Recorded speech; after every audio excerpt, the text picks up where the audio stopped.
Bonjour et bienvenue. Bonjour Anne. Bonjour, c'est Alexandre. Oui, j'ai changé de prénom il n'y a pas Oui, longtemps pour on va celles et ceux comprendre pourquoi. qui me connaissaient sous le nom de Sébastien Sauchard. Alors, nous allons aujourd'hui parler de la guérison holistique. Qu'est-ce que la guérison holistique?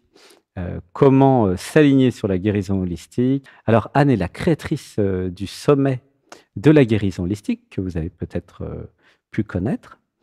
Et elle vient d'ouvrir une chaîne, hein, d'ailleurs. Comment elle s'appelle, ta nouvelle chaîne, Anne? Sur le chemin de la guérison, tout simplement. Sur le chemin de la guérison. Donc, pour celles et ceux qui ne sont pas encore abonnés, il y a tout en bas de cette vidéo. Et aujourd'hui, nous allons aussi aborder les thèmes de la libération du positionnement de victime, car c'est un positionnement. Et nous allons voir comment aller dans le cœur, comment se positionner depuis l'être, eh bien, peut nous permettre d'améliorer notre vie, de nous libérer du mal-être et comment eh bien, vivre dans l'amour et dans l'amitié. Voilà les thèmes d'aujourd'hui. Comment tu te sens avec ça, Anne? Est-ce que ça te va? Très bien. Alors, je pense que la plupart des gens qui seront sur ma chaîne te connaissent sous le nom de Sébastien Sauchard. Est-ce que tu peux nous expliquer pourquoi maintenant tu te nommes Alexandre avant de Mhm. commencer? Alexandre Anatman. Oui, Alexandre Adatman. euh, en fait, bah, c'est facile. Le 17 janvier, pendant les stages que je donne au Costa Rica, puisque je fais des stages chamaniques, euh, je suis nageur depuis 30 ans. Donc, je suis vraiment un très bon nageur. Quelques jours avant, je faisais 100 mètres en nage papillon sans problème. Donc, j'avais été préparé physiquement à ce qui allait se passer. Et ben, avec quatre autres personnes, on se fait prendre dans des rouleaux. Il y a la même chose en France, hein, certains m'ont dit. Des rouleaux bah, de l'océan, enfin de la mer des Caraïbes plutôt. Et impossible de sortir du rouleau. Donc je m'épuise jusqu'à me noyer en fait, quasiment. Puisqu'en fait, à force de nager dans un rouleau et de s'épuiser dans une cuvette, bah, à un moment, bah, il y a vraiment pas d'autre solution. Et donc, à un moment, bah, je comprends que bah, je vais mourir. Et donc, ça m'a fait bizarre. Il y avait toute une panique. Mon cœur, il battait à 100 à l'heure. Malgré beaucoup d'éveil spirituel et beaucoup de travail, il y a eu le temps de vraiment de paniquer. Je ne peux pas m'en sortir. Vraiment, il y a eu cette réalisation profonde. Parce qu'en fait, même si je suis un bon nageur depuis 30 ans, bah, à un moment, les rouleaux, c'est plus fort, hein. Et du coup, à un moment, bah, je m'abandonne, je me dis, bon, bah, je vais mourir. Puisque de toute façon, je suis dans les rouleaux, je peux pas m'en sortir, les rouleaux sont plus forts que moi. Il y a beaucoup de gens qui vivent ça au Costa Rica et en France, hein, ça arrive à beaucoup de gens. Mon système supramental n'avait pas de solution, en fait. Il n'y avait pas de solution. Je pouvais pas aller devant, même si c'était à 5 mètres. J'étais pris dans le rouleau, je pouvais pas aller en arrière, enfin, je pouvais rien faire, quoi. J'étais vraiment pris dans une machine à laver infernale, hein, c'était très compliqué. Malgré, bah, j'ai jamais eu peur de l'eau, puisque je nage depuis 30 ans, 4 nages, hein. Et à un moment où bah, je comprends que je vais mourir. Bon, donc évidemment, quand je me suis levé le matin, je pensais pas que j'allais mourir, hein. Et, et au moment où je lâche prise, donc je lâche prise, je me dis, bon, bah, je vais mourir, puisque de toute façon, il n'y a pas d'issue, hein. Quand tu es dans un rouleau comme ça, même si tu sais nager, et que tu t'épuises, tu t'épuises, tu t'épuises, et que tu as le cœur qui bat à 180, à un moment, tu comprends que tu vas mourir, hein. Là, je comprends que je vais mourir. Donc, je me fais à l'idée, parce que j'ai pas le choix, et je lâche prise, donc j'allais m'abandonner, quoi. Vraiment, hein, j'allais m'abandonner, rien à faire. Et donc, m'abandonner, c'est-à-dire me laisser couler, puis partir, hein, en vrai. C'est pas des blagues. Et au moment où je fais ça, je m'abandonne, à la seconde près, hein, il y a un surfeur qui arrive, qui sort de on ne sait où, qui me sort une planche de surf, et qui dit monte sur la planche. Donc je monte sur la plage, j'attrape la planche, et la planche donc part sur la plage, et en 5 secondes, j'étais sur la plage. J'étais vraiment pas loin mais c'était un rouleau. Et donc après, bah, sur la plage pendant 10 minutes, à le cœur qui bat fort. Mais en fait, ce qui s'est passé, c'est que psychiquement ou psychologiquement, Sébastien Sochard a accepté sa mort et est mort, en fait, psychologiquement. Tu vois ce que je veux dire? Et alors, c'est à vivre, je ne sais pas si vous pouvez comprendre sans le vivre, c'est assez spécial, hein. Moi, j'avais pas entendu parler de ça, mort psychique. Un peu comme ceux qui font une mort imminente, c'est un peu pareil. Vous savez, les gens, ils ont un accident, ils meurent et puis après, ils reviennent. C'est un peu pareil. C'est le fait de mourir, quand vous revenez, mourir ou accepter sa mort ou croire que vous allez mourir, ça psychologiquement, c'est un peu pareil en fait, hein. Ouais, c'est vraiment pareil. Et bien quand quelque chose est revenu, quand je suis revenu ou quand c'est revenu, c'était pas Sébastien Sauchard qui est revenu. Lui, il est resté dans l'eau, il est mort sur cette plage. Il y a des émotions là, je sais pas si vous sentez, ça pleure à l'intérieur. Et au bout de quelques jours, j'ai ressenti que je pouvais plus m'appeler Sébastien Sauchard puisqu'il était mort. Et donc j'ai eu l'idée de Alexandre, en hommage à Alexandre le Grand, j'aime bien. Et mon nom, bah, mon nom depuis quelques années, c'est Anatman, qui veut dire le nom soi. Donc du coup, ça fait Alexandre Anatman. Et du coup, bah, j'ai changé d'identité. C'est pas que j'ai changé de prénom, c'est que j'ai changé d'identité. C'est plus que ça, hein. Et c'est quelque chose que je recommande à beaucoup de mes clients pour des raisons justement de mal-être, ou beaucoup de mes clients qui étaient identifiés à la victime ou qui avaient des difficultés graves. J'avais trouvé un truc grâce à ma clairvoyance et à mon expérience en psychologie. Changer d'identité, ça permet de se débarrasser des anciens programmes. Donc moi, j'avais pas beaucoup d'anciens programmes à débarrasser, mais j'ai quand même changé d'identité. Comme ça, j'ai pu vivre ce que je proposais à mes clients depuis des années. Et c'est vrai qu'après, bah, j'avais envie de m'habiller autrement, de faire plein de choses autrement. Voilà, donc il y a eu plein de changements. Et donc c'est pour ça que bah, j'ai dit à tout le monde sur ma chaîne, maintenant, bah, voilà, c'est Alexandre à la place de Sébastien. Donc c'est un changement d'identité, c'est pas un changement de prénom, c'est pas pareil. Mm. Et quand vous faites beaucoup de méditation, vous voyez que vous êtes la conscience, je suis la conscience, et la conscience, elle vit dans 8 milliards d'identités actuellement sur la planète. Donc changer d'identité, c'est pas un problème pour la conscience. Elle est habituée à faire ça. Et souvent, j'ai remarqué, euh, ce qui en nous ne veut pas changer d'identité, c'est l'identité elle-même. Parce que la plus grande peur de l'identité, c'est justement de mourir. Et une fois que vous êtes mort, bah, vous êtes tranquille. C'est pour ça que les gens qui sont morts n'ont plus peur de la mort après, hein. Et là, après, on entre dans le domaine des morts imminentes ou des AVC, des choses comme ça, où les gens qui traversent la mort, ça s'appelle comme ça, mais quand ils reviennent, c'est plus les mêmes. Et ben c'est ça qui s'est passé. Et du coup, voilà pourquoi bah, sur les emails avant, c'était Sébastien Sochard, puis j'ai donné des explications progressives sur ma chaîne YouTube, qui s'appelle Anatman TV. Et puis voilà, donc voilà. Du coup, j'ai hérité quand même de plein de choses de Sébastien, hein, mais il y a quand même un changement de personnalité sur plein d'aspects, en fait. Donc ça ouvre d'autres perspectives. Ok, Ouais, voilà pourquoi il y a un changement d'identité. ok, on comprend maintenant. Voilà. Et c'est vrai qu'il y a des gens qui ont des morts imminentes qui, après, ne sont plus les mêmes. Mm. Comme par exemple Anita Morjani. Anita Morjani, tiens, on reçoit en même temps, qui a écrit un livre parce qu'elle est morte dans un coma du cancer. Et donc elle meurt, elle revient. Quand elle revient, c'est plus la même, c'est une nouvelle identité, et le cancer en 4 semaines s'en va. C'est quand même Et c'est incroyable. avéré médicalement, donc c'est Ah oui, facile. oui.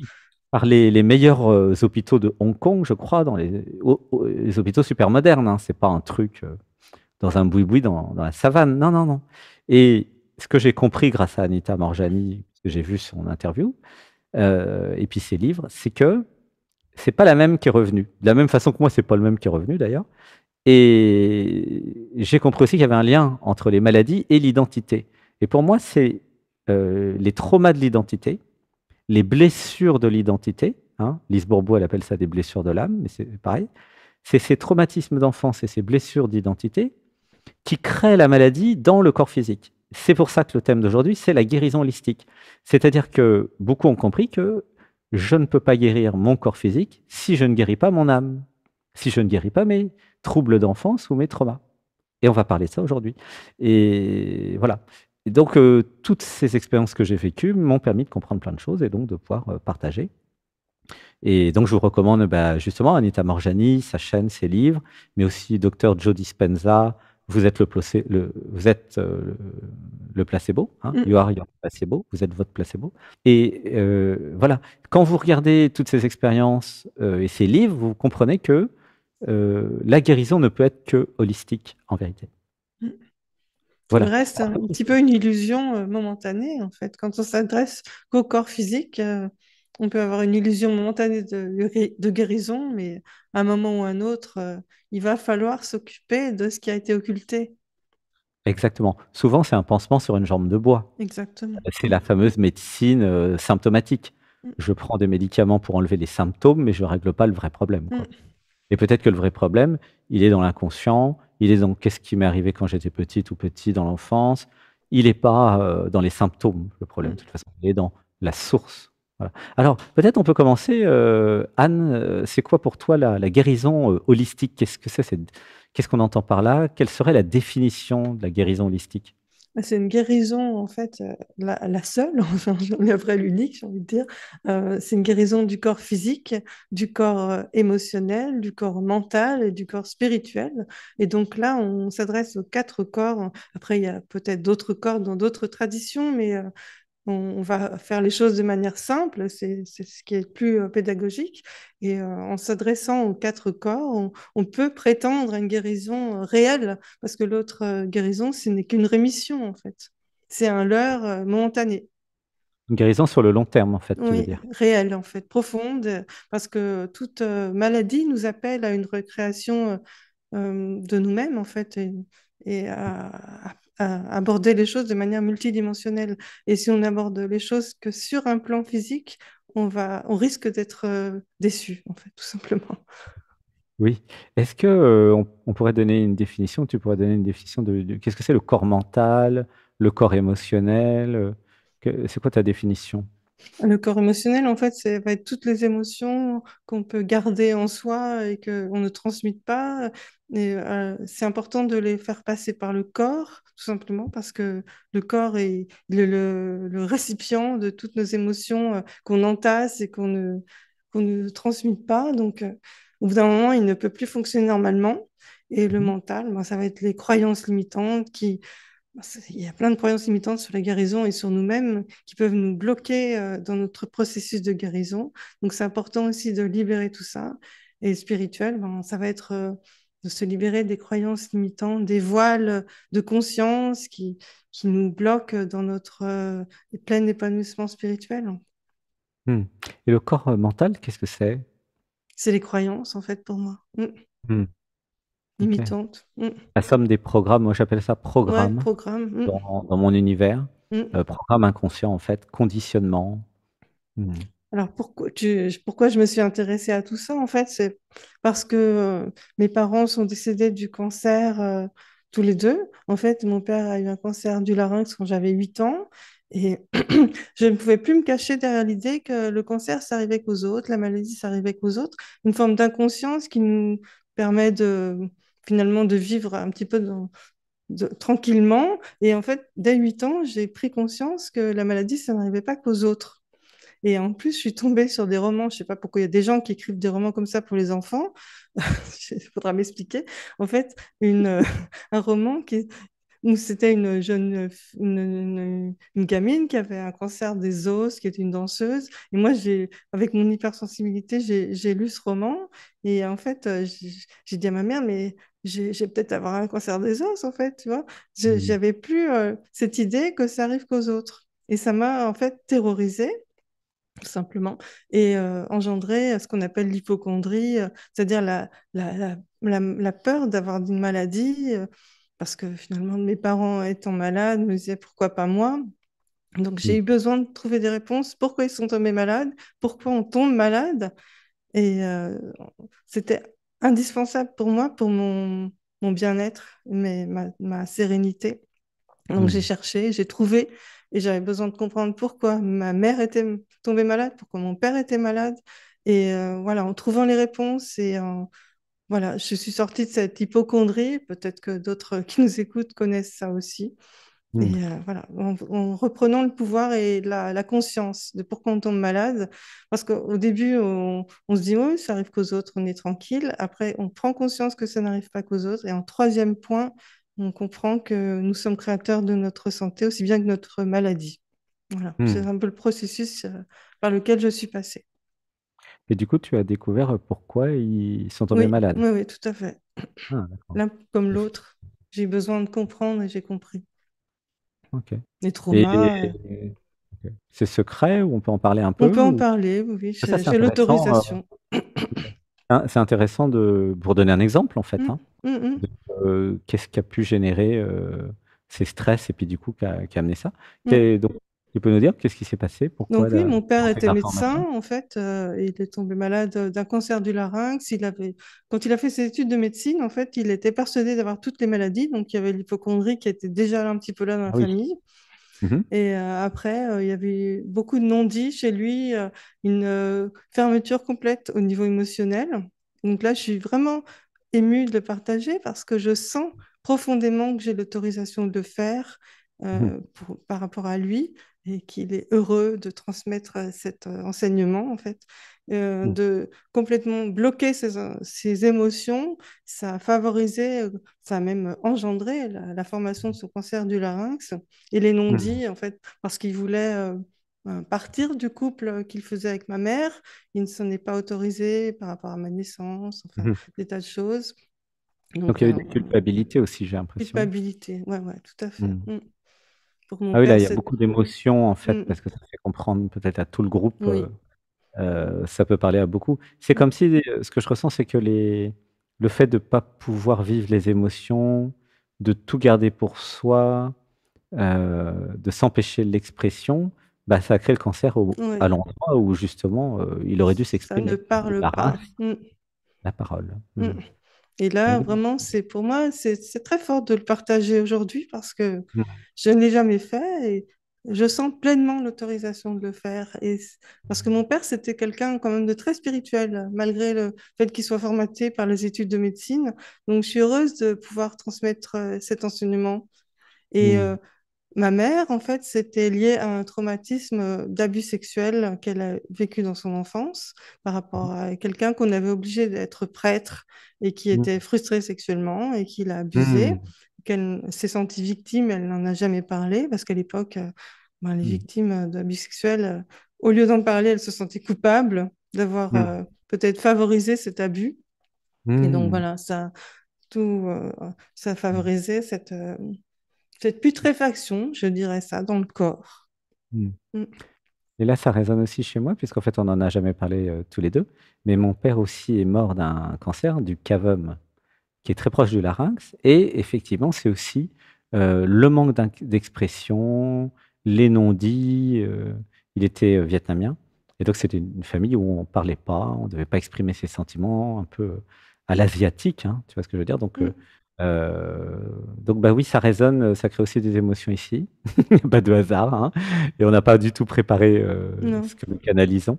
Donc, comme par hasard, on a tous les deux un père qui est mort d'un cancer à peu près au même endroit, cavum, larynx, pour des raisons assez proches. Donc, c'est quand même extraordinaire comment la vie finalement nous réunit sans nous Mm. dire pourquoi.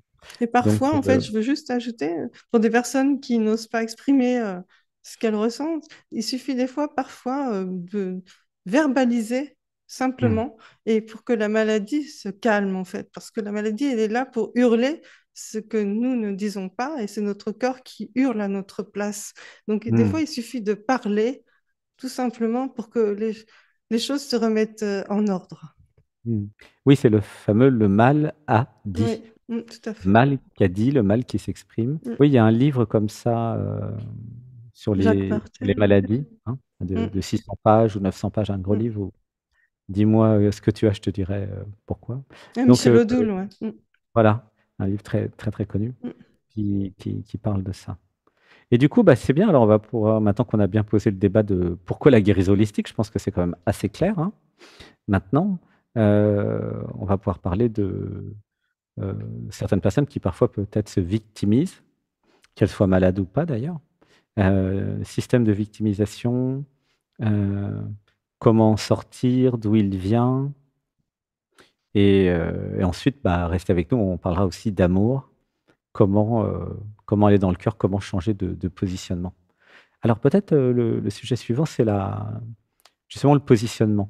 Comment ce positionnement, justement, quand il y a une maladie, quand il y a des difficultés, quand il y a une santé qui est pas bien, qui est pas au point, qu'est-ce que tu pourrais dire en fait là-dessus? Est-ce que tu as des recommandations, des idées, quel état d'esprit avoir? Dans un premier temps, c'est normal de se positionner en tant que victime parce que peut-être qu'on n'a pas processé sur toutes ces notions de conscience qu'on est en train de partager. Donc, on va se dire pourquoi moi? C'est normal en fait. Mais il faut Mmh. aller au-delà, en fait, se dire que je l'ai créé, peut-être inconsciemment, sûrement inconsciemment, et aller voir les zones d'ombre, en fait, qui nous appellent. Donc, je pense que c'est fondamental dans toute guérison, en fait, c'est ce qu'on appelle le shadow work, en fait, d'aller voir au-delà de la conscience de victime, parce que cette conscience de victime, elle va nous driver vers certainement pas la guérison, en fait, tout simplement. Elle va nous driver vers toujours plus de combats, de lutte, parce que la société elle nous encourage à lutter contre la maladie. Et la maladie, c'est pas un ennemi, en fait, c'est un enseignant. Et Mais c'est un donc, message, en fait. oui, si on lutte Mmh. contre l'enseignant, si on lutte contre le voyant rouge qui est au tableau de bord, et on Mmh. va pas arriver très loin, en fait. Donc, il faut aller voir ce qu'il y a sous le C'est là qu'il capot. débranche le Ouais, bouton, voilà. le voyant rouge, au lieu de s'occuper de la raison profonde, en fait, hein. Il faut aller voir ce qu'il y a sous le Heu, capot. ouais. Et sous Mmh. le capot, ben, on n'aime pas trop y aller en général, mais c'est Mmh. important. Alors, C'est est-ce la que fameuse, toi, ouais, médecine des symptômes. ouais. Heu, je vais déconnecter le voyant Mm. et je vais faire comme s'il y avait rien, Mais la médecine allopathique, c'est à quoi elle nous encourage. Donc, je ne souvent. tape pas dessus parce que des fois, c'est important d'y aller parce que c'est trop puissant au niveau du corps. Peut-être qu'on Mmh. en a besoin, mais si on se contente de ça, on va directement vers quelque chose Mmh. Mmh. d'insatisfaisant, en fait. Mmh. J'aimerais Oui, aussi ça t'interroger par rapport à la oui. conscience de victime. Comment se libérer de la conscience de victime? Parce que je me rends compte Mmh. que beaucoup de gens sont encore Mmh. prisonniers de ça et qu'elle a aussi des avantages, en fait. C'est ça qui est pernicieux. Mmh. En fait, alors moi j'appelle ça dans mon système le positionnement en fait. Bah, c'est vrai que je suis le seul à parler de positionnement parce que j'ai écrit un livre là-dessus. Donc c'est se positionner depuis l'être, depuis l'amour, depuis le je suis, depuis le cœur, depuis la présence, depuis la conscience, plutôt que se positionner depuis l'identité, depuis les programmes, depuis la victime. Hein, vous voyez, il y a deux vraiment polarités différentes. Et pour tous les événements de notre vie, que ce soit la maladie ou autre chose, il y a toujours le choix. Parce que finalement, vous êtes qui? Je suis qui? Ben, je suis la conscience, vous êtes la conscience.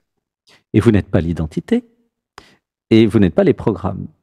Et quand il y a cet éveil, en fait, hein, ça s'appelle comme ça, c'est la spiritualité, quand je réalise que je ne suis pas mes programmes, je ne suis pas la personne, je ne suis pas les programmes inconscients, je ne suis pas les conditionnements, je ne suis pas ce que j'ai cru être au départ, hein, c'est le début du chemin spirituel, alors il y a un changement de positionnement possible. Si je reste dans la confusion identitaire, j'appelle ça comme ça, si je crois que je suis la personne, souvent dans des vidéos, quand vous rencontrez des gens, ils vous disent je suis Sébastien Sauchard, admettons. Je suis Alexandre, je suis Julie, je suis Sophie. Et moi je dis non, vous n'êtes pas Corinne, Elisabeth, Marie, pas du tout. Vous vous appelez Marie, vous vous appelez Elisabeth, vous vous appelez Christophe, mais vous n'êtes pas. Tu vois. Et c'est là où il y a vraiment une distinction à voir entre je m'appelle et je suis. C'est pas pareil. C'est là où il y a justement l'identification à la victime. Si je commence à croire que je suis l'identité, je suis la personne, okay, incluant tous les programmes qui la constituent, alors je vais vers ce positionnement de victime où il y a moi, l'identité, la personne, face au monde, face à la vie, face à tous les autres. Hein, tu vois comment ça marche? Mm. Et du coup, bah, c'est avec l'éveil, avec des méditations, initiation Shaktipat d'éveil de Kundalini, réalisation du soi, puis du non-soi, que bah, moi j'ai été dans la voie spirituelle depuis 2010 en fait, et que j'ai vu au fur et à mesure, bah non, je ne suis pas Sébastien. Et j'ai écrit le livre d'ailleurs, Qui êtes-vous, hein, tome 1, 2 et 3, en 2016 sur ce sujet. Depuis, il y a eu 13 livres sur plein de domaines voilà, spirituels. Le dernier, c'est activer votre pouvoir illimité, où plus je change de positionnement, plus je suis depuis l'être, depuis le cœur, depuis l'amour, et, et plus ma vie change. Pourquoi? Parce qu'en fait, à un moment, vous voyez que la vie, l'univers, votre vie, elle s'adapte par rapport à votre positionnement. Par exemple, c'est comme si vous aviez un t-shirt. Si vous sortez dans la rue avec un t-shirt « Je veux me battre ». Bon. et que vous prenez des armes, même si c'est psychologique, et que vous agressez tout le monde, bah, c'est comme si vous dites à l'univers, bah, je veux me battre. Okay, et si vous lâchez les armes et que vous changez de t-shirt et vous dites, ah mais moi je veux être la paix, et ben vous devenez la paix, puis les gens vont pas réagir de la même façon. Hein, tu vois, c'est-à-dire que c'est votre positionnement qui crée votre réalité. Si vous êtes négatif et que vous vous engueulez avec tout le monde, vous créez plein de conflits et c'est ce que vous allez vivre.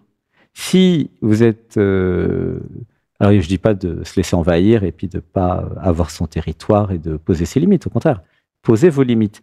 Mais justement, plus vous allez poser vos limites, plus les autres ils vont pas venir vous envahir et vous attaquer parce que vous avez posé vos limites. C'est ça dont je parle. Et il y a ce positionnement de bah, je suis dans le cœur, je suis dans l'amour, je suis dans l'être, avec mon territoire, et puis je me laisse pas faire, et je fais ce que j'ai à faire, je suis ce que je suis. Et ce positionnement, aligné avec l'être, avec la vie, va vous permettre d'avoir un autre type de vie, une autre type de vie. Et Je ne sais comment pas si c'est clair, Anne, je sais Oui, pas. Ouais. j'aimerais te demander comment tu expliques que des êtres éveillés comme Ramana Maharshi aient fait l'expérience du cancer et n'en aient pas guéri. Et ben justement parce qu'il connaissait pas la guérison holistique. En fait, lui, alors c'est vrai qu'il a vécu 7 ans sans manger, dans des cavernes, dans l'Himalaya. Donc souvent, il vient en présence dans de méditations du dimanche. Donc il est connu des services, hein, Ramana Maharshi, hein, ainsi que Yogananda, Pilote Baba, Babaji. Ils viennent régulièrement puisque tous les dimanches à 15 heures, on fait l'Odyssée à Natman. Et puis moi, je suis dans des lignées aussi hindouistes, en plus d'être dans des lignées chamanes et christiques. Donc vraiment, je fais tout. J'ai tout reconnecté, c'était chouette. Du coup, et il n'était pas dans une démarche holistique, il était dans une démarche purement Advaita, avec un déni du corps physique. Donc, évidemment, il a réalisé le soi, mais dans le déni du corps physique. C'est pour ça qu'il était mal en point. Et tous les yogis ne sont pas comme lui. Hein. Il y a beaucoup de yogis qui sont dans le yoga, ou bah, des grands maîtres qui sont dans le tai chi, dans le qigong, et qui ont une approche beaucoup plus holistique, en fait. C'est-à-dire que oui, il est possible de réaliser le soi, mais d'être dans le déni du corps physique, parce qu'ils ont un peu oublié, même si le corps est, de leur point de vue, une forme de, comment dire, de virtualisation, ce qui n'est pas faux, hein, mais nous sommes venus sur Terre pour vivre dans la matière et pour vivre dans le corps. C'est pour ça que c'est très important de relier justement la réalisation du soi, l'éveil, le côté holistique, qu'est-ce que nous mangeons, la nutrition, l'environnement, la nature, qu'est-ce que je respire, qu'est-ce que je bois, tout est très très important. Hein. Voilà, c'est pour ça. Mais il n'y a pas que lui, hein, il y a beaucoup de grands maîtres Advaita. Ils réalisent le soi, mais en fait, ils oublient l'essentiel. Ils oublient non seulement le corps physique, mais en général, ils oublient aussi les émotions. Et donc, ils ne sont pas du tout holistiques. Et là, maintenant, bah, on est en 2024, avec, grâce à Internet et grâce à plusieurs formes de spiritualité, notamment le chamanisme, qui relie beaucoup au corps physique hein, et aux émotions. Le chamanisme, puisque moi, je suis 6 mois de l'année en Amérique du Sud, bah là, justement, relier les deux, c'est, ah oui, je suis venu vivre des émotions. Il est important que j'accueille toutes mes émotions, justement, pour pas tomber malade, comme on a vu tout à l'heure. S'il y a des émotions dans ma vie, c'est bien pour que je les vive, et pas pour que je les mette sous le tapis. Voilà. Et donc là, on se rejoint vraiment, Anne, là-dessus. Moi, c'est vrai que j'en parle pas sous la forme guérison holistique, mais c'est ce qu'on fait, nous, par exemple, dans les stages d'été ici à Saint-Nexan. Nous faisons à manger ensemble dans la cuisine. Et donc, nous faisons manger ensemble. On n'achète pas des trucs tout prêts. Tu vois, donc, on prend les produits, soit dans le potager, les tomates, les salades, les courgettes, plus plein de salades différentes. On prend nous-mêmes les lentilles, les pois chiches, le riz, tous les produits bruts que nous faisons à partir de zéro. Hein. Donc, on assaisonne tout, on fait tout nous-mêmes. Par exemple, la vermicelle thaïlandais, curry indien, voilà, ça c'est mes spécialités, on fait ça. Et donc, les stages que je fais l'été, c'est des stages holistiques, hein, qui prennent en compte le corps physique, puisqu'on marche en nature, on va 20 minutes dans la forêt, 20 minutes pour revenir, on nage dans les rivières, on se fait à manger, on fait des bains de boue pour ceux qui veulent, on se fait des hugs, on est vraiment... c'est pas juste on médite et puis on fait rien de la journée, c'est pas ça du tout, c'est le corps, l'émotionnel, avec des actes psychomagiques, vraiment... voilà. Et pour répondre à ta question, je suis tout à fait d'accord, hein, c'est pas suffisant l'éveil et la réalisation du soi. C'est un des éléments du puzzle, mais ce qui est important, c'est, comme tu dis, le corps émotionnel, le corps mental, Corps mental, enlever les programmes et les conditionnements. Corps émotionnel, vivre toutes les émotions. Corps physique, très important avec le yoga par exemple ou du sport. Moi, je fais beaucoup de natation pour pas avoir de surpoids justement. Manger correctement, se faire à manger soi-même. Voilà, c'est un style de vie en fait, c'est tout un ensemble. Voilà. Je ne sais pas si j'ai répondu, Anne, à ta question. Oui, parfaitement. Ouais. Donc, ce qu'on comprend bien, en fait, ces personnes éveillées, elles ont laissé un petit peu les traumas du personnage en chemin, c'est ça que tu veux dire? Souvent. Alors pas Ouais. toujours, mais il y en a, oui, parce que en fait, effectivement, c'est ce que j'ai fait à un titre personnel d'ailleurs. Quand j'ai eu la réalisation du soi en 2013, c'est un peu comme un court-circuit, un shortcut, un raccourci. C'est-à-dire que l'avantage, puisque je l'ai fait, hein, je peux en parler, on n'a jamais parlé de ça encore à Anne, mais c'est intéressant, le fait de se désidentifier de la personne, ça s'appelle l'éveil, fait que, bon, bah, je suis pas Sébastien à l'époque, mais donc je peux vivre plus ou moins voilà, dans l'être, mais du coup, les traumatismes qui étaient dans Sébastien passent un peu inaperçus. Et donc, il y a eu un retour justement en octobre l'année dernière, 2023, où, après avoir fait la réalisation du soi et du non-soi, je me suis de nouveau, incarné beaucoup plus dans, à l'époque, Sébastien, octobre 2023, et puis maintenant c'est Alexandre en 2024, et carrément en changeant d'identité, pour être dans le corps, dans le corps, dans le corps. Tu vois.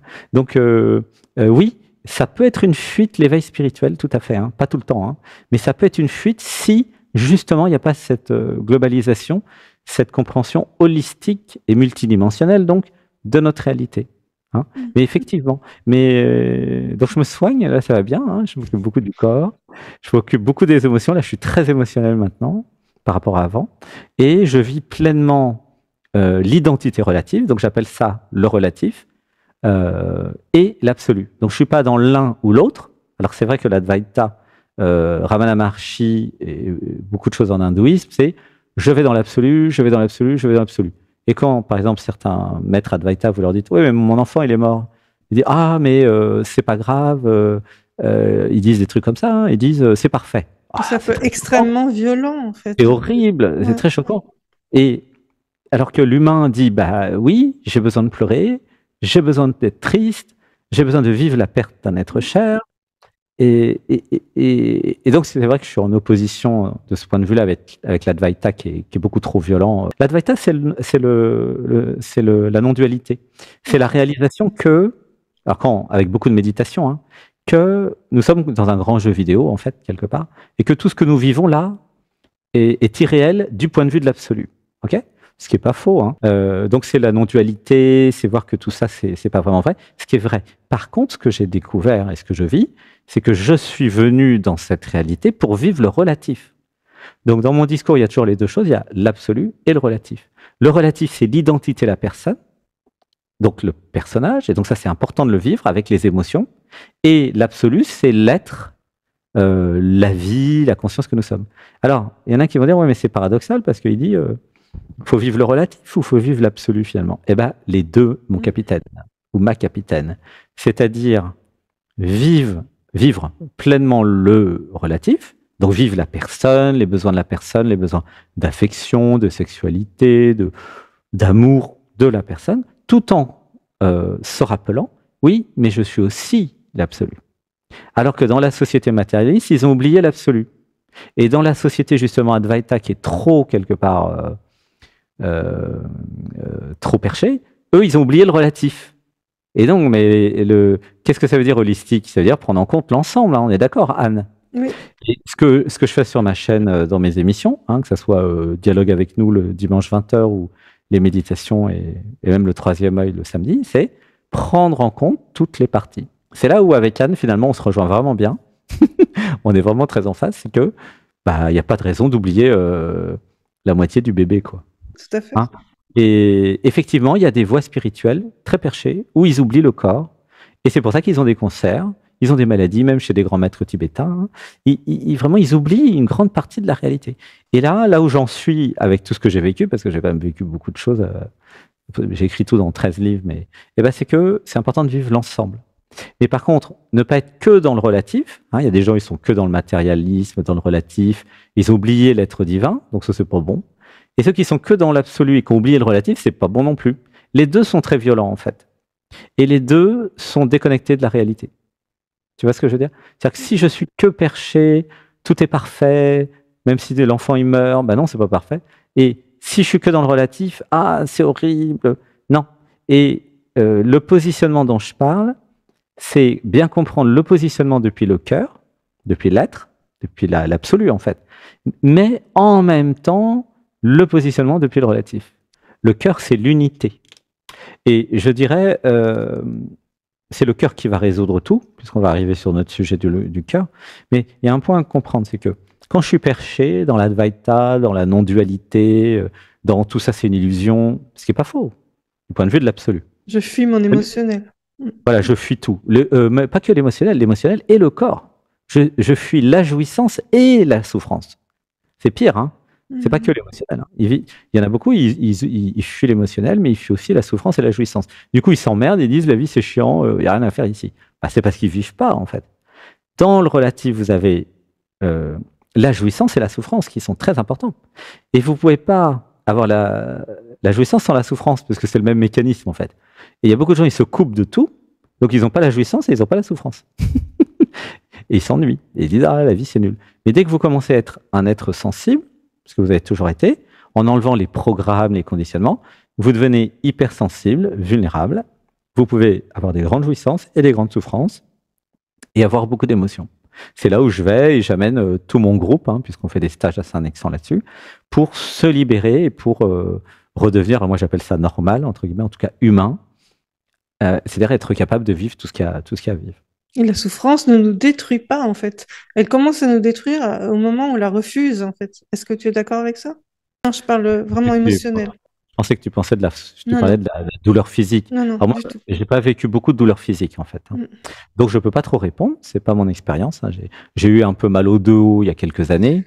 Parce que moi, je pense que la douleur physique, voilà. elle est juste le témoin d'une douleur émotionnelle. Voilà. Alors la douleur émotionnelle, moi je suis pas un grand empathe. En fait, avant j'étais beaucoup dans le mental et je deviens empathe depuis 4 ans. Donc je commence à vivre beaucoup d'émotions. Donc quand quelqu'un a de l'émotion dans mes sessions privées ou en stage, je le sens et je peux vivre avec. Mais je suis pas comme un empathe depuis de naissance. Hein. Il y a des gens qui sont super empathes, super sensibles, ou là où ils peuvent parler de souffrance émotionnelle. D'accord ? Moi, dans mon cas, je connais pas trop la souffrance émotionnelle. Donc là, je peux pas trop répondre sur ce sujet-là. Tu vois ?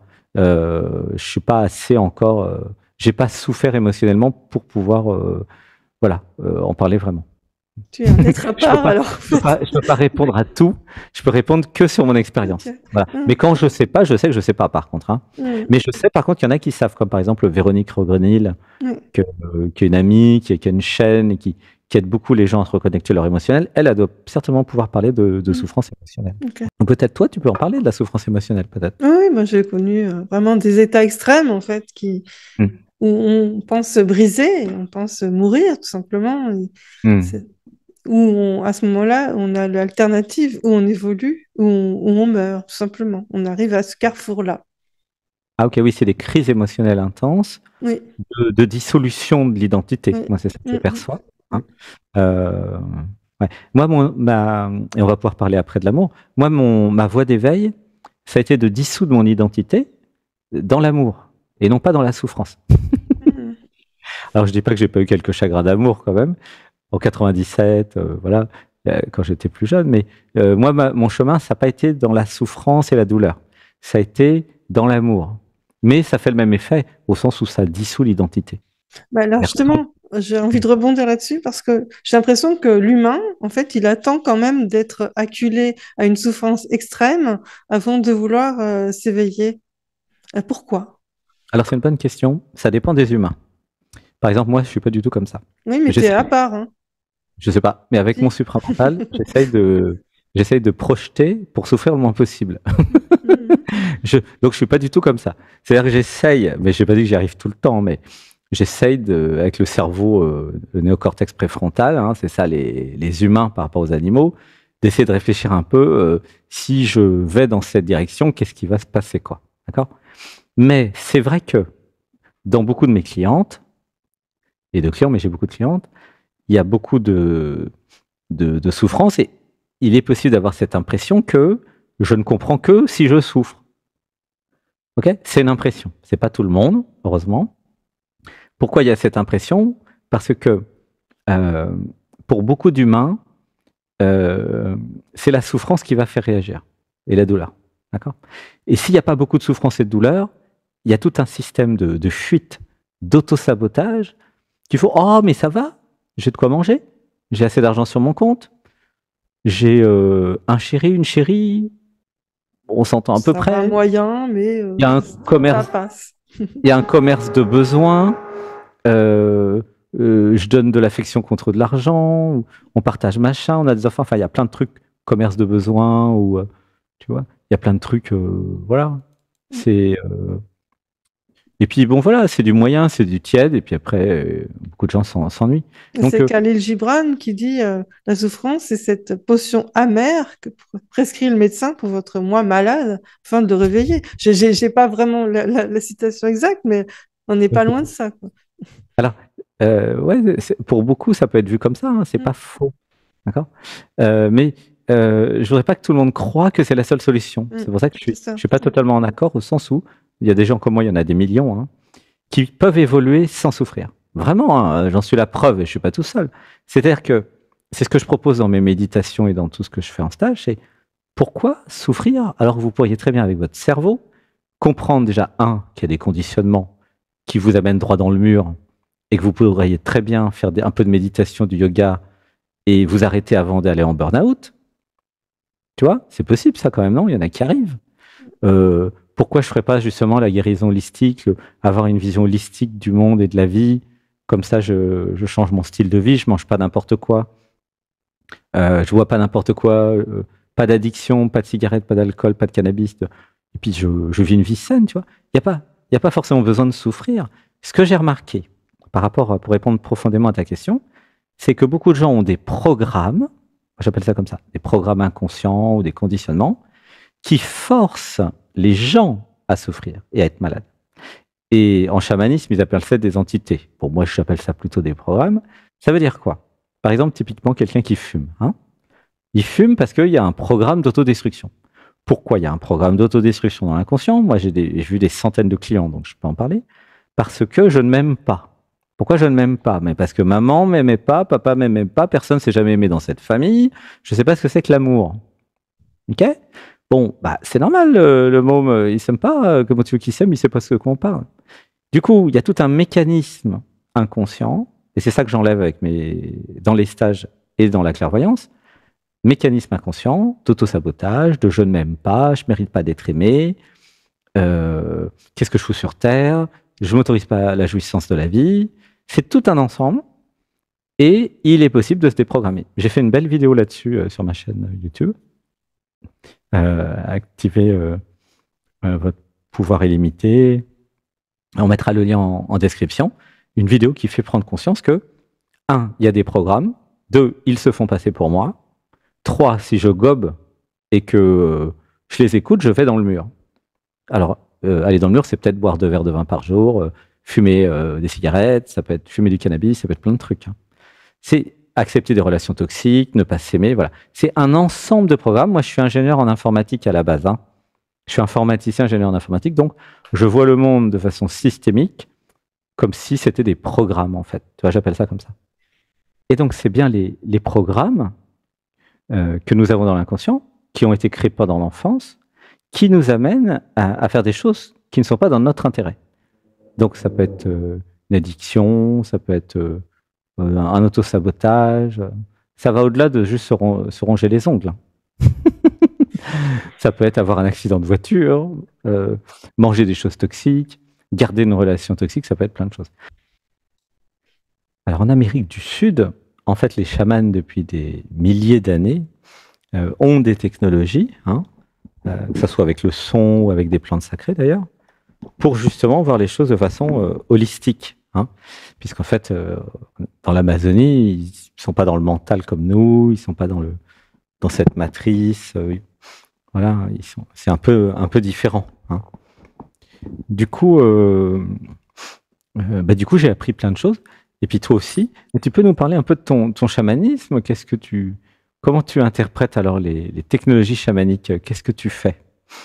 En fait, ce qui me fascine, en fait, ce qu'on peut prendre pour de la superstition, à savoir l'animisme qui nous dit que tout a une conscience, ça rejoint vraiment maintenant la physique quantique, en fait, parce que toutes les particules ont une conscience et répondent à la conscience de l'humain. Donc, en fait, ce qu'on a pris pour des superstitions, c'était d'une grande sagesse. Ben oui, exactement, ouais. Mm, Bah, moi, mon expérience de la réalisation du soi, c'est qu'effectivement, tout est conscient, mm. que l'univers est conscient, en fait, et que c'est des consciences peut-être différentes si c'est un caillou, une montagne ou une plante, hein, c'est sûr, ou un chat ou un humain, mais que effectivement, tout est conscient. Et du coup, Tout qu'est-ce que est tu un. fais alors comme pratique ou comme guérison chamanique? En fait, je fais des soins chamaniques en fait qui passent par plusieurs phases. En fait, c'est les recouvrements chamaniques, les extractions chamaniques. Hein. Donc, tout, c'est pas intellectuel du tout le chamanisme. C'est ça qui est un peu déstabilisant pour moi parce que je pars d'une base intellectuelle puisque j'ai fait des études de psycho très intellectuelles. Donc, c'est un peu déroutant au départ, mais ça apparaît tout sous forme de symboles. Donc, on voit la personne avec des boulets, des chaînes, des murs de briques. Et on travaille aussi avec des guides alliés qui vont enlever tous ces blocages, en fait. Donc, ça va. La personne, en général, elle se sent vraiment allégée après. Alors, comment se passe, Anne, une session chamanique avec toi? Mm. Donc, il y a plusieurs phases, en fait. Il y a les extractions chamaniques, comme je t'expliquais auparavant. En deuxième phase, il y a les recouvrements chamaniques où on récupère des morceaux de la personne qui ont été perdus en chemin. Ça peut être dans des vies antérieures, par exemple, une personne qui a des dons de guérison qui a pu être brûlée dans une vie antérieure, une vie parallèle. Hein, parce que moi, je pense pas qu'il y ait des vies antérieures. Je pense plutôt à une atemporalité, donc on va dire une vie Sûr, parallèle. c'est sûr, ouais, ouais, bien sûr. Voilà. Donc, on va permettre à ce que ce traumatisme soit levé et qu'elle récupère ses dons et qu'elle puisse enfin s'expanser dans ses talents de guérisseuse.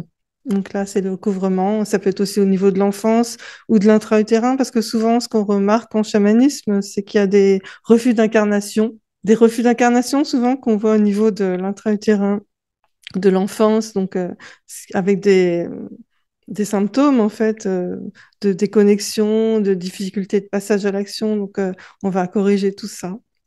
Et en troisième temps, il y a souvent les rituels en fait, un petit peu sur la base de ce que propose Alexandre Jodorowsky que tu dois connaître. Donc des rituels symboliques qui parlent à l'inconscient et qui permettent de dégager pas mal de choses et de reprendre son pouvoir surtout et de donner du sens aux épreuves qu'on vit. Alors justement, parlons de Jodorowsky puisque j'utilise aussi les techniques d'actes psychomagiques dans les Ouais, c'est stages. ça. En fait, c'est des stages d'une semaine près de Bergerac, à Saint-Alexandre, dans la nature. Et le jeudi et le vendredi, nous faisons des structures d'actes psychomagiques. Donc là, j'ai inventé le mot. En fait, je vais dans l'inconscient, la personne me pose une question, donc on est des groupes de 10-15, et chacun pose une question, par exemple, pourquoi je suis seul dans ma vie, pourquoi j'ai pas encore trouvé un homme qui me corresponde. Ok? Cliente pose cette question. Et moi, je vais canaliser pour demander à la personne de faire une structure d'acte psychomagique sur le thème crée une structure d'acte psychomagique qui représente le couple. Doit être représenté l'homme sacré, la femme sacrée, et doit être représenté ce que vous allez faire ensemble. Donc ça oblige, entre guillemets, la personne à méditer et à faire. Alors, c'est quoi une structure d'acte psychomagique? C'est une construction avec des plantes, des feuilles, des branches, des morceaux de bois, des cailloux, mais aussi des fois des livres de la maison, des statues, des fruits, voilà. Et donc, c'est des structures, en fait, hein, des constructions. Et nous allons voir finalement de façon symbolique ce qu'il y a dans l'inconscient de la personne. Par exemple, typiquement, j'avais demandé il y a quelques années à quelqu'un de faire sur le couple sacré. Tiens, fais une structure qui représente le couple sacré. Et la dame a fait une structure et il n'y avait que la femme. Ce qui était drôle, tout le monde a rigolé. Elle avait oublié l'homme. C'est incroyable quand même, non? Embêtant. Donc, dans l'inconscient, ça avait créé une structure, enfin une dissonance cognitive où je représente le couple sans l'homme. Non, mais c'est quand même, faut le faire. Et c'est arrivé plusieurs fois sur plusieurs personnes. C'est-à-dire que manipulés par l'inconscient, beaucoup de gens ne se rendent pas compte qu'en fait, ils s'empêchent des rencontres amoureuses. Ils s'empêchent de concevoir l'idée d'un couple ou d'être avec quelqu'un. Et donc, du coup, bon, ça c'est pour redonner une anecdote marrante, mais il y a plein de choses comme ça, et on fait ça tous les jeudis, tous les vendredis en stage, parce qu'il y a plein de structures, et c'est toujours des structures personnalisées pour chaque personne qui vient en stage. Et donc, c'est des structures d'actes psychomagiques, donc un peu avec l'idée de Jodorowsky. Une fois qu'on est tous ensemble devant la structure, chacun peut dire ce qu'il ressent, dire un mot, et ensuite la personne peut modifier la structure d'actes psychomagiques. J'ai mis 82 témoignages sur ma chaîne YouTube, dans la playlist témoignages de stage, où là vous pouvez voir les réactions des gens et comment ça se passe. Donc oui, nous aussi on utilise beaucoup les structures d'actes psychomagiques de Jodorowsky, c'est fantastique, ça marche bien. Mais la technologie, en fait, qui vient pas de Jodorowsky d'ailleurs, qui vient des chamans du Mexique, puisque j'ai lu les livres en fait, d'où il a appris ça. En fait, c'est juste des actes psychomagiques sur une technologie de chaman. Okay. Lui, il l'a démocratisé. Donc pour ça, je dis structure. Il a inventé le mot aussi, acte psychomagique. Mais la technologie, elle existe depuis des milliers d'années au Mexique et en Amazonie. Donc c'est pas forcément violent. Après, c'est comment le chaman l'interprète. Voilà. Ensuite, ce qui peut paraître violent, c'est violent pour l'identité de la personne. Peut-être qu'il y a des personnes qui ont besoin de s'enterrer pour créer un choc psychologique. Tu vois. Et puis ensuite, la perception, moi je sens que c'est violent pour moi, mais peut-être que pour la personne, c'est pas violent et c'est ce que la personne a besoin. Ouais, si je peux donner un exemple, dernièrement, j'ai une patiente qui était soumise au niveau du transgénérationnel et aussi dans sa vie actuelle, constamment des hommes alcooliques, en fait, dans sa vie actuelle, et sa mère, sa grand-mère, etc. Donc, en fait, le rituel qui m'a été donné, c'était d'acheter une bouteille de vin de dernière qualité en supermarché et de la déverser dans la terre. La terre avait accepté le rituel, tout en disant des phrases de libération. Oui, Voilà. Donc, c'est super. Ah, mais c'est génial. J'ai déjà fait la même chose sur des personnes qui voulaient arrêter de fumer. D'accord. Vibratoire, compréhension que c'est pas moi qui fume, c'est des programmes d'autodestruction qui veulent fumer, et donc je me fais manipuler de l'intérieur. Et là, je dis à la personne, va tout de suite aux toilettes, prends toutes les cigarettes de la maison, prends ton paquet, mets les cigarettes dans les toilettes et tire la chasse. Mais oui, en fait, l'inconscient va percevoir de façon radicale c'est ça. certains actes. Ce que nous faisons et ce que nous ne faisons pas est pris en compte. C'est comme si l'univers nous étudiait, en fait, notre comportement. C'est comme si nous étions le centre du monde, ok ? Nous sommes incarnés sur Terre, c'est notre jeu vidéo. Chacun est l'héroïne ou le héros de sa vie. Et comment il communique avec nous, l'univers ? Il nous observe. Il dit, tiens, il a appelé machin, machine. Tiens, il a fait ce qu'il a dit. Tiens, il a envoyé tel email ou il l'a pas envoyé. Tiens, il a été acheté ceci. Tiens, il s'est inscrit au stage. Ou tiens, il s'est pas inscrit au stage.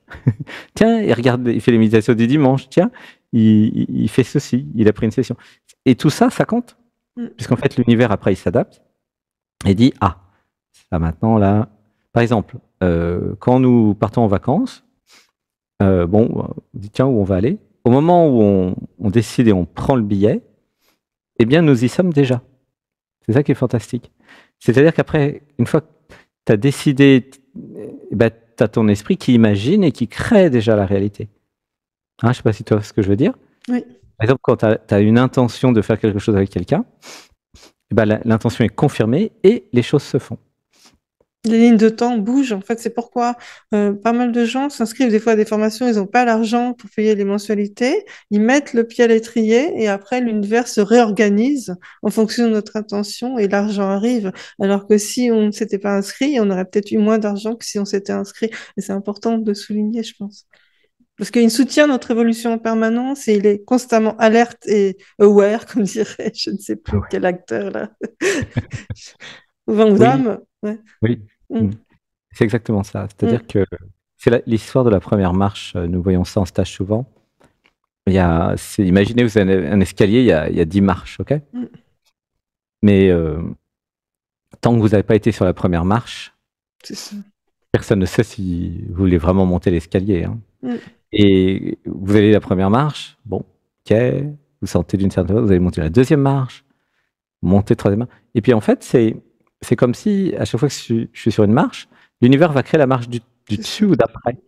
Mais l'univers, il va pas s'embêter à créer des ressources pour créer un truc où vous irez jamais. Donc il attend votre ordre, mais quand vous dites je veux ça, bah, tout l'univers commence à s'organiser pour que vous y alliez. La première Et marche, c'est l'acte de foi, en fait. Mm. voilà. Et après, il y a la deuxième, attention, il y a la persistance. Il y a des gens, ils font une marche, deux marches et puis ils reculent. Et ils font ça 10 fois. L'univers, il y croit plus, hein. Il dit, oh, là, attends, il faut surveiller. Alors qu'il y a des gens, quand ils ont fait une marche et qu'ils savent qu'ils vont faire tout le reste, voilà, l'univers, il s'est organisé parce que, bon, 95% de chances que, bah, il veut vraiment, elle veut vraiment, quoi. Voilà. Et c'est après une espèce de confiance en soi aussi. Si je sais que si je fais le premier pas pour aller dans une direction, c'est parce que je vais y aller à fond, j'ai confiance en moi. Si je change d'avis tout le temps parce que j'ai des programmes contradictoires, il y en a qui m'envoient à gauche, d'autres qui m'envoient à droite, bah, ça crée un problème et un manque de confiance. Voilà. Donc tout ça, c'est pour parler du chamanisme et des actes psychomagiques. On va terminer peut-être maintenant sur l'amour, Oui. hein, parce que c'est important. Bah, on va peut-être commencer, je vais te poser une question, c'est quel est le lien entre l'amour et la guérison holistique, en fait, Anne? C'est le lien ultime, en fait, j'ai envie de te dire, c'est vraiment l'amour, c'est le guérisseur ultime, en fait. C'est celui qui redonne cohérence à nos cellules et qui amène vraiment la formation de la santé parfaite dans notre corps. Et la vie, elle est constamment là pour nous montrer là où il y a un manque d'amour, en fait. Donc on prend pour la guigne, l'injustice, mais en fait c'est juste un miroir pour nous montrer là, en fait tu bloques, là tu as peur, là tu ne t'aimes pas. Et justement, j'ai envie de te dire, quand on suit en fait le flow, on croit que c'est fluide. Oui, c'est fluide, mais constamment, un petit peu comme une montée de Kundalini, ça va nous montrer là où ça bloque. Donc là, t'as pas envie d'être visible, là, t'as pas envie d'aller de l'avant, et on va être constamment, en fait, confronté à nos ombres. Et l'amour, il est là aussi pour nous montrer ce qui est contraire à l'amour. Et donc, on va évoluer en acceptant de voir ça et en le transcendant. Donc, voilà, toute maladie est aussi un message d'amour, en fait. Ça, on l'oublie un petit peu trop parce que on voit juste la souffrance, mais il faut voir au-delà. La maladie, c'est un message d'amour pour nous montrer que là où on ne s'aime pas, là où on ne s'écoute pas, Hmm. Et quelle est ta définition de l'ombre alors? Quand tu parles d'ombre, c'est quoi c'est de la l'ombre? lumière qui ne s'est pas reconnue pour moi. Hmm. C'est beau, hein. Mm, La lumière qui ne s'est pas reconnue. mm. Hmm. Parce qu'ultimement, il n'y a que de la lumière, en fait. Hmm. Oui, ça me rappelle Ramdas qui disait gratitude infinie pour tout ce qui se passe, tout ce qui est, que tout est une forme d'amour et il est en fauteuil roulant en fait, hein, donc il est dans une position difficile et tout, mais il était dans la gratitude d'être en fauteuil roulant. Mm, C'est-à-dire qu'il a un niveau d'amour et de conscience où finalement, quoi qu'il arrive, c'est de l'amour, c'est de l'amour, c'est de l'amour. mm. Mm. Quand on voit les gens qui vivent des choses difficiles, en fait, ce qui est beau et fascinant, c'est de voir ce qu'il y a derrière. En fait, nous, en tant que thérapeute, on peut voir ce qu'il y a derrière. C'est le cadeau, une fois déballé, que eux, ils n'ont pas encore déballé, et leur montrer s'ils arrivent à passer au-delà, quel est le Mm. cadeau derrière, en fait. Donc derrière chaque événement, chaque souffrance, Mm, il y a un cadeau, hein, oui, c'est ça que mm, tu dis. c'est sûr. Mm. Sinon, ça n'a aucun sens, en fait. C'est juste Et la pour- résistance à l'amour, en fait, ce qui donne la souffrance. Mm. Il y en a qui Parce vont que se poser c'est la question. l'information ultime. Et donc, c'est Mm. le code source. Et il nous remet, parce que à la base, on est en parfaite santé, en fait. C'est juste nos programmes négatifs et délétères, limitants, qui nous ont amenés aussi bien à la souffrance qu'à la mauvaise santé physique et psychique. Donc, l'amour guérit parce qu'il nous ramène au code source. C'est comme ça Mm. que je le vois, en fait. Et du coup, c'est quoi ta définition de l'amour? C'est l'unité, la Mhm. cohésion. Mm. Mm. Mm. Donc, ce que tu dis, si je comprends bien, c'est que le fait d'être aligné avec l'être, avec l'amour que je suis, que nous sommes, amène naturellement à une harmonisation des différents plans et de tout ce qui est, dit Oui, autrement. Hein, oui. c'est ce que je perçois dans ta réponse. Mm. Euh, et que finalement une maladie ou un stress ou un dysfonctionnement, une disharmonie n'est que un manque d'unité, un manque d'amour, hein, Oui. c'est ça? C'est un appel à Mm. conscientiser et à aimer, en fait, la maladie et la souffrance. Mm. Et je Qui est sais pas partie de si... soi, en fait. Mm. Oui. Mm. Mm. Ok. Je sais pas si Euh, tu me rejoins là-dessus. Mm. oh, je suis tout à fait d'accord. Je suis tout à fait d'accord. Et je suis très content qu'on parle de ça. Est-ce que tu avais d'autres questions à me poser sur l'amour ou sur le positionnement depuis l'être et depuis l'amour, justement? Puisqu'en fait, il y a un point important, c'est depuis quelques mois, je me suis beaucoup intéressé à l'intelligence artificielle. Et donc, j'ai toute une équipe qui travaille avec moi et qui crée l'oracle d'Alexandre.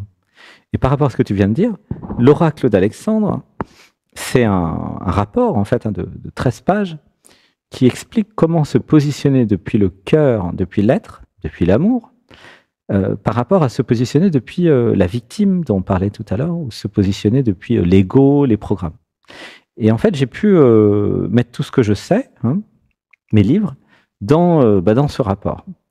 Donc j'encourage toutes celles et ceux qui veulent à cliquer sur le lien en descriptif de vidéo pour tester l'oracle d'Alexandre et qui permet de tester et de voir, tiens, à partir d'un pourquoi à partir d'une question, hein, pourquoi je suis toute seule, pourquoi j'ai un problème relationnel avec telle personne, pourquoi mon travail ne me plaît pas, quel que soit le problème, pourquoi je suis pas sûr d'eux, voir quel est le positionnement depuis l'être et depuis le cœur qui va permettre de résoudre.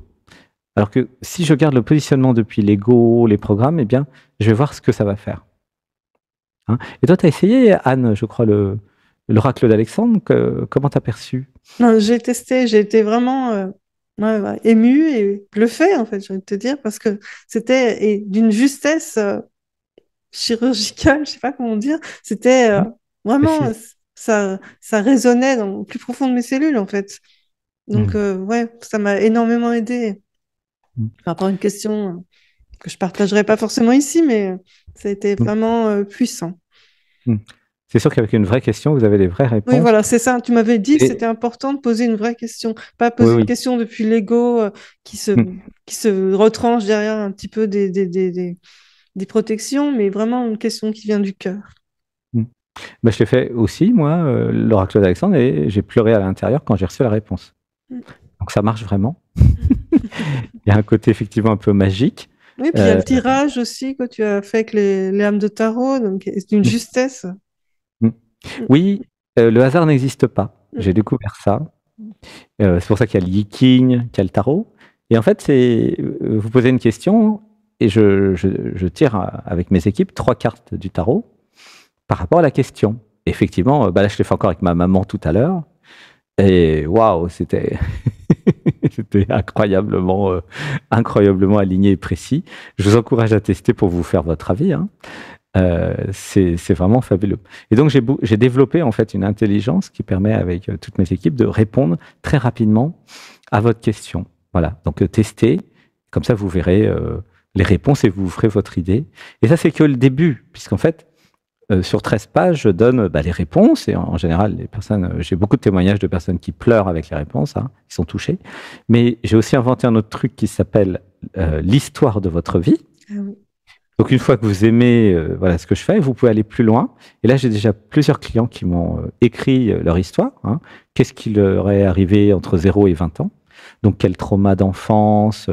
Qu'est-ce qui s'est passé? Souvent, il y a des abus, il y a des abandons, enfin toute une histoire. Tout le monde a une vie. Hein. Et en mettant tout ça dans le circuit et dans mes programmes, je peux vous faire, et je l'ai fait pour Malika, d'ailleurs que son livre est téléchargeable, et aussi pour Aldo et pour quelques autres, 254 pages où j'explique exactement, je réexplique qu'est-ce qui s'est passé dans l'histoire, pourquoi il y a tous ces traumas d'enfance et toutes ces blessures. C'est Et de la ensuite, trame, en fait, c'est ouais, ça? toutes les solutions. Et tous les positionnements. Là, dans l'oracle d'Alexandre, vous avez 2 positionnements. Quand vous faites l'histoire de votre vie, vous avez une dizaine, plus beaucoup d'autres choses. Donc, il y a toute une étude complète, en fait, finalement, de votre profil, de l'histoire, pour comprendre, vous n'êtes pas l'histoire, vous n'êtes pas vos traumas, vous n'êtes pas vos souffrances, vous n'êtes pas la personne, vous êtes la conscience et changer de positionnement, aller dans l'être et le cœur, ça va changer votre vie. Voilà. Et c'est pour ça que je suis en plein là-dedans. Donc, je suis content d'offrir ça pour notre émission. Dans le lien en descriptif, il suffit de cliquer. Ça s'appelle l'oracle d'Alexandre. Testez et vous m'en direz des nouvelles. Est-ce que tu peux nous dire quelques mots? Pourquoi l'amour guérit selon toi? Parce que j'ai donné mon point de vue. Alors, l'amour guérit, oui, je suis d'accord avec tout ce que tu as dit. Pour compléter ma définition de l'amour déjà. Parce qu'il faut commencer par de quoi on parle. L'amour, pour moi, la définition, c'est la réalisation que je suis un avec l'autre. Okay? Donc, c'est comme tu disais, l'unité. Alors, c'est la réalisation du soi et l'éveil qui m'a permis de comprendre ça. Quand je réalise je suis l'univers, je suis tous les autres moi, entre guillemets, je suis la conscience, je suis présence, je suis la vie, je suis existence. Là, le niveau vibratoire, il monte. Si vous vous endormez et que vous partez en auto-hypnose, c'est normal. Tu sens un peu, ah non. On a monté depuis tout à l'heure, là, on est un peu perché, c'est normal. Donc, cette réalisation, le cœur s'ouvre, il y a de la joie, je suis amoureuse, amoureux, je suis l'unité. Alors, je peux être amoureuse de mon corps physique. Qu'est-ce qui va se passer? Je fais du yoga, je fais du sport, je prends soin, je mange pas n'importe quoi. Je vais dans l'amour et l'unité. Dès que je prends soin de mon corps et que je commence à l'écouter, il y a moins de stress, voire plus de stress du tout. Je me sens bien, rempli de vitalité si je fais du sport. Du yoga, par exemple. Je médite, il n'y a plus de stress. Qu'est-ce qui se passe? Évidemment que je m'auto-guéris d'à peu près tout. C'est évident. C'est pas besoin d'être super intelligent pour comprendre ça.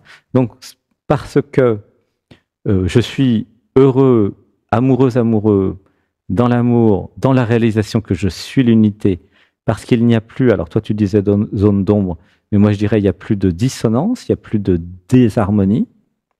Et bien évidemment, mon corps il est en forme, j'ai plus mal partout, je suis en abandon auprès de mon corps physique.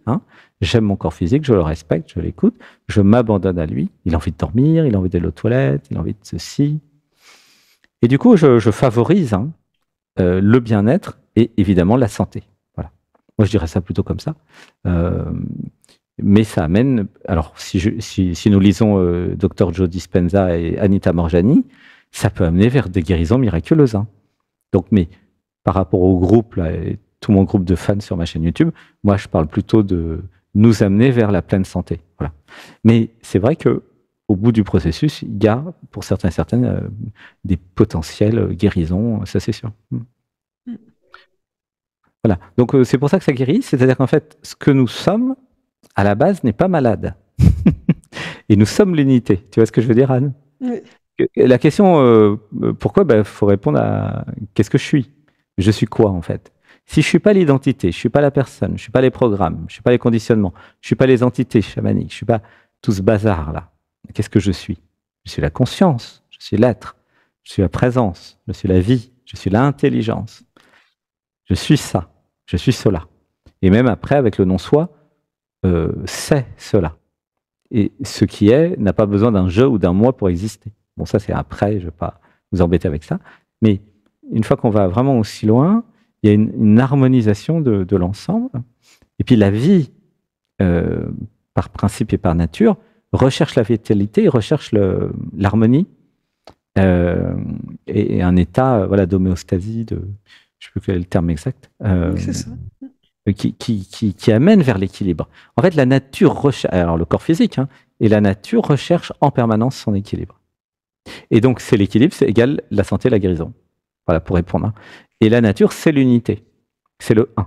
C'est-à-dire que si je prends en compte tous mes besoins, chaque partie du corps, sans être dans le déni d'une partie du corps, sans être dans un manque d'amour d'une partie de ce que je suis, incluant le corps physique, le corps mental, le corps émotionnel et le cœur aussi. Pour moi, il y a aussi un autre corps, c'est le cœur, qui est un corps à part entière.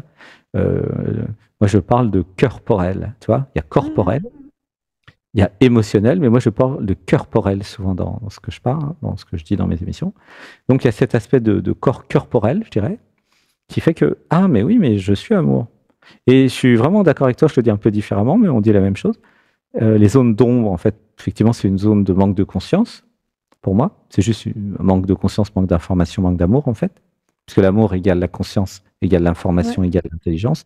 Donc un manque d'intelligence, un manque de soi, finalement, un manque d'être, un manque de je suis, un manque d'amour, voilà, c'est ça qui va créer des dysfonctionnements qui, dans le corps, vont donner des stress, qui ensuite donneront à terme des maladies, qui ensuite amèneront à la mort, en fait. C'est vraiment très simple pour moi. Donc, mon travail, c'est d'aller à la source, finalement, de pourquoi j'ai telle difficulté dans la vie. Et en regardant la personne, la création de la personne, l'identité, les programmes, les traumatismes d'enfance, et à l'aide de l'oracle d'Alexandre et à l'aide de l'histoire de votre vie, ces services-là, eh bien, j'ai conscience, comme toi tu disais, pourquoi papa et maman sont morts d'un cancer, bah parce que, en fait, comme tu l'as très bien dit, je suis tout à fait d'accord avec ton analyse sur ce qui s'est passé chez eux. Moi, j'ai vu que c'était souvent les culpabilités qui créaient des cancers. J'ai reçu cette info à force d'aller dans la tête des gens. Et c'est vrai que, voilà, c'est le fameux quelque chose me ronge, une maladie me ronge, un cancer. Quelque chose à l'intérieur me ronge. Mais je peux enlever cela. Je peux enlever la source, en fait. Donc la maladie est toujours associée à une zone de non-conscience ou de non-amour, Oui, systématiquement. pour Ok. moi, oui. Ça, c'est Moi sûr. aussi. Non-conscience, non-amour, non-vie, disharmonie, dysfonctionnement, euh, manque de soi, manque d'intelligence aussi. Euh, Finalement, un manque d'écoute d'un besoin, pour simplifier. Par exemple, typiquement, je deviens obèse, j'ai du diabète parce que je n'ai pas écouté mon corps et parce que je mange n'importe quoi depuis 10 ans, 20 ans. Pour donner un exemple très concret. Ou j'ai un cancer du poumon parce que je fume, ou j'ai un cancer du foie parce que je bois de l'alcool. Tu vois, c'est aussi simple que ça. Je mange pas de fruits et légumes, donc j'ai pas assez de vitamines, j'écoute pas mon corps, je mange des produits industriels tout faits. Moi, je suis très étonné que les gens soient pas plus malades, en fait. quand tu, Ouais, le corps est quand tu regardes- résistant, hein, c'est Ah clair. ouais, franchement, quand tu regardes comment ils vivent, ce qu'ils mangent, est-ce qu'ils respirent, est-ce qu'ils fument, franchement, je suis très étonné que le corps soit aussi intelligent et Mais qu'il d'ailleurs, arrive je voudrais à faire s'adapter à cet environnement si difficile. un petit focus, hein, tu vois, parce que maintenant, il y a des gens, en fait, qui s'attaquent à l'alimentation, qui disent qu'il faut faire du jeûne cétogène, enfin, des régimes cétogènes, etc. Mais ils considèrent toujours le cancer comme un ennemi, c'est-à-dire le cancer est intelligent, et il va, en fait, sauter sur vous dès que vous n'aurez pas la vigilance.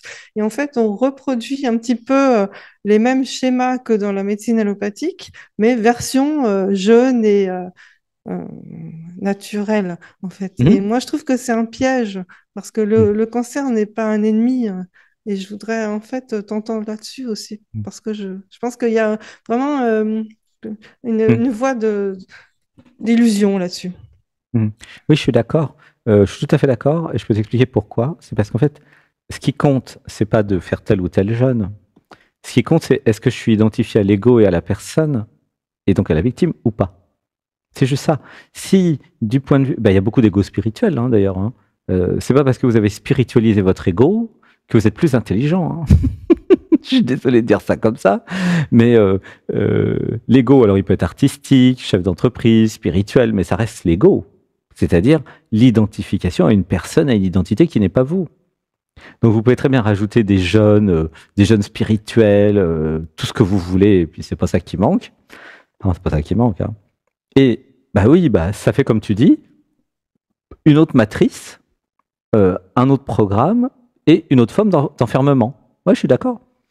La solution que je propose, c'est de se désidentifier de l'ego et de l'identité, de réaliser votre véritable nature et d'avoir une vision holistique de la vie et des choses.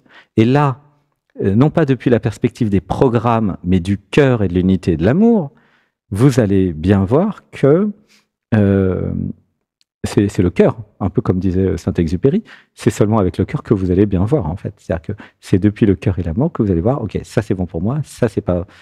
Voilà. Et c'est pas les techniques, les programmes ou les chapelles ou les trucs qui vont vous aider. Je dis pas que c'est pas bien les jeunes et tout ça, parce que chacun fait comme il peut, puis c'est super. Mais il y a un niveau du dessus ou un niveau du dedans qui permet d'aller plus loin, je suis tout à fait d'accord avec toi. Il y a des pièges partout. Mm. Et le piège qui est toujours le même, c'est je me suis identifié à une identité ou à des programmes qui m'amènent dans un endroit parce qu'ils ont intérêt à ça. Et c'est toujours pas moi. Tu vois? Donc oui, dans toutes les voies spirituelles, il y a des égos spirituels, il y a du fondamentalisme religieux, il y a même aussi dans les jeunes, il y a de tout partout. Et ce qui va faire finalement la différence, c'est ceux qui vous amènent quelque part ou qui vous proposent quelque part. Est-ce que c'est leur programme qui parle parce qu'ils ont intérêt, ou est-ce que c'est leur cœur, l'être qui parle et qui résonne en vous? Voilà. C'est là que ça se joue. Donc oui, hein, oui, c'est pas parce que vous spiritualisez votre ego que ça arrange tout. Hein. Rien de ce qui m'arrive, entre guillemets, n'est mon ennemi. C'est juste le reflet de ma conscience. Hmm? Mm. Ben, en fait, si je crois que quelque chose qui m'arrive est mon ennemi, pardon, c'est parce que je me suis séparé de la création. D'accord? Donc, c'est parce que je suis identifié à un ego, spirituel ou pas, qui rejette quelque chose. Si je suis dans l'être, j'accueille tout ce qui m'arrive, entre guillemets, déjà parce que ça m'arrive pas à moi, mais parce que ça arrive, en fait, en vérité, et je ne suis pas obligé d'en faire une affaire personnelle, même si c'est mon corps qui va subir. Ça arrive à ce corps physique. Bon, je ne suis pas le corps physique, je vais faire le maximum pour m'incarner et aller dans le relatif, mais je ne vais pas, comment dire, garder uniquement cette perspective relative. Tu vois, je dis pas d'aller à 100% dans l'absolu pour fuir toutes les douleurs, toutes les souffrances, et pour tout fuir. Non, je dis d'accepter les deux. Donc je dis un peu comme toi, c'est-à-dire que oui, déjà c'est voulu par le niveau du dessus ou de dedans, ce qui arrive. Il n'y a rien qui arrive qui n'a pas été autorisé, allowed en anglais, par l'existence. Pourquoi? Parce que vous êtes existence. Après, effectivement, il y a la compréhension, mais pourquoi ça arrive? Et si ça me plaît pas, qu'est-ce que je dois faire pour que ça change? Incluant les maladies, incluant tout. Mais oui, c'est l'accueil, et ça c'est vrai que les cérémonies chamaniques, plantes sacrées, les méditations qui font que j'accueille tout. Alors attention, il y a un bémol, c'est pas parce que j'accueille tout que je dois laisser les gens m'envahir ou je dois accepter les relations toxiques ou je dois accepter tout et n'importe quoi, c'est pas ça. Non, j'accueille ce qui est et je décide en conscience depuis le cœur, parfois de dire non, parfois d'entrer en conflit, parfois d'être dans mon autorité et mon territoire, ma souveraineté, mais il y a toujours la partie j'accueille. Je mets pas sous le tapis l'émotion qui est liée à la scène, hein, tu vois, Anne? Tout à fait. Voilà. Je mets le bémol parce qu'il y en a qui, dans certaines spiritualités, faut tendre l'autre joue quand on vous frappe, pas du tout. C'est pas ça que ça veut pas dire ça. Accueillir. Voilà, ça veut pas dire ça. Accueillir, ça veut dire je commence par être dans le corps, dans le cœur, dans les émotions, j'accueille et je fais ce que j'ai à faire, je suis ce que je suis. Voilà. Avec, donc voilà, pour peut-être dire en conclusion, l'alignement, le relatif et l'absolu. Et donc garder les deux positionnements. Sachant que si vous êtes sur un positionnement, il va se passer telle ou telle chose, et si vous êtes sur un autre positionnement, ça sera autre chose qui va se passer. C'est vous, par contre, qui choisissez. Si c'est les programmes qui choisissent à votre place, vous êtes juste manipulé par vos programmes. Et donc, voyez-le et changez les choses. Voilà pour répondre à la question pourquoi c'est l'amour qui guérit et pourquoi je propose plutôt d'avoir les deux perspectives relatives et absolues. Merci. Alors pour conclure notre super émission, je suis ravi Anne d'avoir fait cette émission avec toi. Moi aussi. D'avoir improvisé ces canalisations et finalement je m'aperçois que nous sommes très proches sur beaucoup d'aspects, plus que ce que j'avais perçu au départ.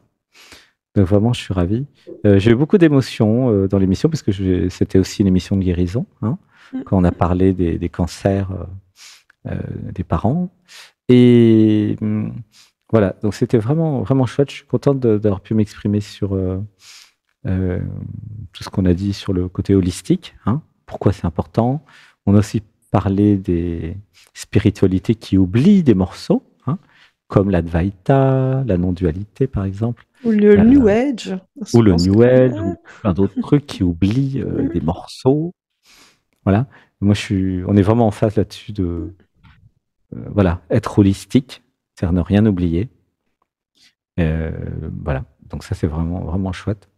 Donc j'espère que celles et ceux qui nous regardent auront envie de cliquer sur le lien pour tester l'oracle d'Alexandre et peut-être aussi l'histoire de votre vie et d'aller plus loin dans leur compréhension de qui ils sont évidemment, bah, tout ça dans un objectif de aller vers plus de bien-être, plus de joie, plus de jouissance, moins de douleur, moins de souffrance, plus de joie aussi, plus d'amour et évidemment développer, bah, toutes leurs capacités.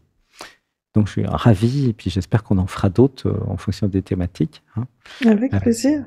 pour toutes celles et ceux qui ne te connaissent pas, bah, moi j'adore Anne, j'étais content de faire le sommet de la guérison et donc n'hésitez pas à vous abonner à sa chaîne aussi, hein, qui s'appelle, on va redire le nom de la chaîne? Sur le chemin de la guérison, je mettrai le Le lien en chemin dessous. Je te passerai de le la lien aussi. guérison. Voilà, tous les liens sont en descriptif de vidéo. Il y a des méditations et puis des connexions avec des animaux de pouvoir. C'est sympa. Oui, il y a plein de belles choses, hein, Ouais. nos chaînes sont tout à fait, en harmonie. Gratitude d'être partenaire, pour plein de choses et puis, bah, sur ma chaîne à moi, vous c'est Anatman TV. Là aussi, vous avez plein d'émissions, en phase avec tout ce que j'ai dit aujourd'hui. Bon, pour ceux et celles qui veulent en savoir plus, bah, testez, faites-vous votre idée, voilà et je donne des stages, cet été et aussi en octobre à Saint-Nexan en Dordogne pour justement, un peu comme dans une colonie de vacances, faire des actes psychomagiques, se promener, jouer. Puis justement, je partage cette façon de se positionner depuis l'être plutôt que la personne. Et surtout cette idée d'équilibrer les deux, le relatif et l'absolu. Voilà, donc bah, gratitude de se revoir.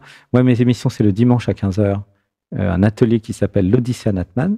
Vous pouvez vous inscrire, hein, c'est gratuit. Vous avez aussi à 20h, de 20h à minuit, Dialogue avec nous, où là, vous pouvez passer à l'antenne pendant 20 minutes. Et là, bah, lecture de l'inconscient. Et vous avez aussi le samedi à 20h, le troisième œil, où là, vous pouvez aussi passer pendant 14 minutes pour avoir une lecture de l'inconscient. Donc voilà, il y a plein d'émissions à tester.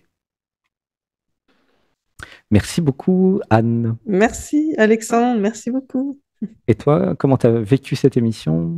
Ben, merveilleux. J'ai beaucoup aimé notre échange et la connexion spontanée qui s'est établie. Merci. Hmm. Eh ben merci, gratitude. Gratitude. Merci à tous et à toutes. À bientôt. Merci pour votre attention. À bientôt. Merci. Mettez en description comment vous avez ressenti l'émission. Est-ce que vous avez des émotions? Est-ce que cette émission vous a parlé? Est-ce que vous avez compris des choses? Mais Voilà, faites oui, un petit on a besoin coucou. de vos retours. Oui, vous pouvez faire j'aime, hein, et même vous abonner, soyons fous Soyons fous. sur la chaîne, sur les deux chaînes. Soyons Allez, aventureux. et peut-être qu'il y aura d'autres choses qui vous plairont. Si vous aimez déjà cette vibration, voilà. Vous avez deux chaînes pour le prix d'un. Voilà. À Merci, bientôt. Alexandre. À Merci. bientôt. Gratitude. Merci.